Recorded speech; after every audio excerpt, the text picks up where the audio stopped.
तर आजचा दुसरा दिवस आहे, पाणी आलेलं नाही. गुरुवारी 9 ते 10 वाजता पाणी जाणार होतं पूर्ण दिवस आणि संध्याकाळी येणार नव्हतं. शुक्रवारी सकाळी पहाटे पाणी कमी दाबाने येईल असं सांगितलेलं, पण पाणी काय आलेलं नाही. भरपूर माणसं वाट बघत होती आणि काही लोकांना माहीत नसल्यामुळे ना पूर्ण गुरुवारचा पण दिवस काही लोकांना पाणी मिळालेलं नाही आहे. त्यामुळे अक्षरशः वॉशरूमला जायला सुद्धा माणसांना पाणी नाही आहे.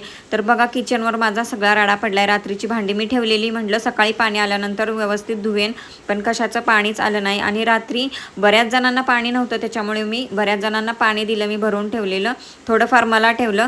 इथे बघा भाजी चपाती करून घेतली आणि बाकीचा सगळा पसारा इथे पडलेला आहे पाण्या वाचून. तर कॉलनीतली परिस्थिती आजची तुम्हाला दाखवते. पाऊस आल्यामुळं सगळ्यांनी बाहेर बादल्या आणि अक्षरशः टब भरायला लावलेत, कारण माणसांना पाणीच नाही आहे तर काय करतील. आता यामध्ये नक्की चूक कोणाची, दोष कोणाचा, आता हे काय कळना झालंय बघा. माणसांवर अशी परिस्थिती आली आहे मुंबईत राहून.